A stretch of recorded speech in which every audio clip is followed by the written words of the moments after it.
Let us offer our consecration to the Lord. Lord, we offer up to you this day, on this Wednesday of the third week of Lent. Let us recognize the love you are leading us to and be transformed during this time. And we ask this through Christ our Lord. Well, of course, yesterday was a special day, and now we're returning to a regular Lenten day, third week of Lent. This is Wednesday, and we see we're looking at the book of Deuteronomy, chapter 4, verses 1 and then 5 through 9. So there is a powerful line. Of course, there always is, but there is a powerful line here, and I want you to kind of think this one through, this one line. Okay, and it is that first of all, we're looking at the Jews. The story is the Jews, they're about to enter into the promised land. Remember, Moses is not going with them, but they are going into the promised land.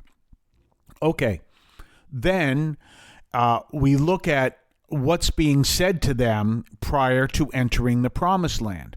So Moses explains to them that other nations will recognize that this one nation has its own God so near to it that the other gods, as many as they have, are not as close to those nations as this one God is to this one nation. And that's a powerful thing. So they're going to recognize there's something different about these people's relationship with their God.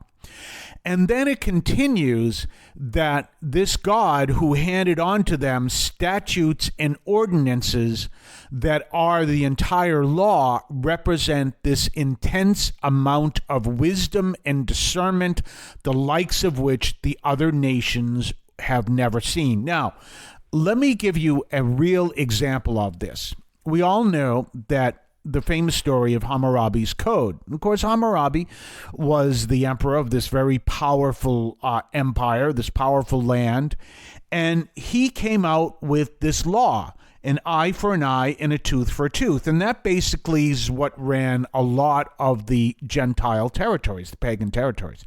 An eye for an eye and a tooth for a tooth. Why? Because there was so much of this intense revenge.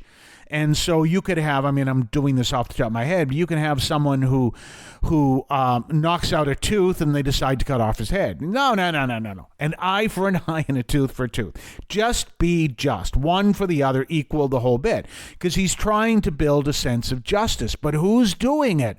Hammurabi. Who is Hammurabi? It is he who founded the code. He is the emperor. It's Hammurabi's code. Who wrote the code for the Jews? Oh, it's different. It's not Moses. We call it the Mosaic Law only because Moses was the one who received it, but Moses did not write it. God did. And you understand the radical difference. So the words that Moses is writing to the people, the Jews, and the Ten Commandments are actually given to him by God, and the statutes and everything are given to him by God. So it is a totally different a set of statutes and laws and ordinances, and it is wiser. It is greater. It is more powerful. It is different. And what is said here, the other nations will be shocked by what they recognize is this greater wisdom and this greater discernment. Now, one of the things we want to look at, because if we look at like the book of Leviticus, we find various sins, ways you can break the law that are punishable by death. And of course, we know the famous story of Jesus and the woman caught in adultery. And again, they say this woman should be stoned to death, and they're all ready to stone her to death. However, you can say that's barbaric. Yes, for our time, not for theirs. Because if you've ever seen some of these specials or stories or books or these anthropological studies of some of the ways people were punished to suffer and die in the Old Testament times, not in the Old Testament. There is that famous line from The Mummy. I mean, granted, that's not a great anthropological source, but it's that great idea that I'm sure existed in many of these cultures. Death is only the beginning. However, none of that existed in the time of Moses, because God changed the law. Yes, you had death, but and you have to realize you're dealing with barbaric times. This was considered more civil than what was happening in the other cultures. Today we'd go, it's barbaric, but we'd see the other cultures and say, oh, but that was really barbaric. So you see the radical difference. And I'll give you a better example later on. You're listening to the St. Anthony Overnight from St. Anthony Parish in Allston, Massachusetts. We'll be right back right after this. You can now leave a message for us, which we can air and discuss on this program. Just call 617-297-7452. That's 617-297-7452. 617-297-7452. Feel free to call, leave a comment, a question, or even feedback, and we may play it on the air. I can discuss your comment or question as well, so give that a try. 617-297-7452, 617-297-7452. Are you looking for guidance on how to live a purposeful and transformed life? Look no further than Romans 12, a chapter in the New Testament that offers practical wisdom for believers. Romans 12 begins with a powerful call to offer our bodies as living sacrifices to God, urging us to renew our minds and align them with His will. This chapter highlights the importance of humility, using our gifts for the benefit of others, and exercising genuine love. It teaches us to be diligent in serving the Lord, rejoicing in hope, persevering in tribulation, and being devoted to prayer. But it doesn't stop there. Romans 12 also teaches us to live in harmony with others, extending kindness and hospitality even to our enemies. It urges us to overcome evil with good and leave vengeance to God. So if you're seeking guidance on how to live a life of love, humility, and service, dive into Romans 12. Let its practical wisdom transform your life. Romans 12, a chapter that offers a roadmap to living a purposeful and transformed Christian life. Available now in the New Testament. Get your copy today. We're back, and we're talking about this powerful story of Deuteronomy, and this understanding of Deuteronomy and the statutes and the ordinances and everything else. And like I said, you see this radical difference. And even though you may see that people are called to be put into death, for some things we would look at as say, well, that's ridiculous. But you have to realize, as barbaric as that may sound for our time, it wasn't barbaric for their time, and the cultures around them, their rules and laws would be even more barbaric. Or if they had not punishments for things we would consider sins, it would be because it would lead to some forms of oppression and injustice and everything else.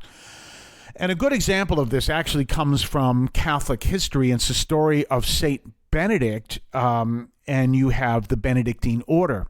Well, there's something called the Rule of St. Benedict, and what he did is he wrote this rule, which still exists to a point, not completely, in many Benedictine monasteries. Well, one of the things he called for is that I think someone could be whipped as much as 30 times as punishment. And you'd be looking at this going, what? That's barbaric, just like we were saying about the people in the time of Deuteronomy. But you have to realize that outside the monastery, punishments were far more severe in the secular world, or what you would call, it would still be, in a sense, the Catholic world, because the entire world was Catholic, but of the known world at the time. But you could realize that this was, in a sense, it sounds barbaric, but it would be more merciful than you would find elsewhere. I guess a better example of this, if that wasn't a good example, is when I was in the Navy. we were in the Philippines, and we were going to have a ship's party. And we were in Subic Bay, and there's a beautiful island that's in that bay called Grandy Island. So it was owned by the Navy and stuff. So we go over to Grandy Island, and we're going to have a party. So we're planning the party, and the chiefs and the officers who are working together with us said, well, what we're going to do is we're going to hire some chefs, some Filipino chefs,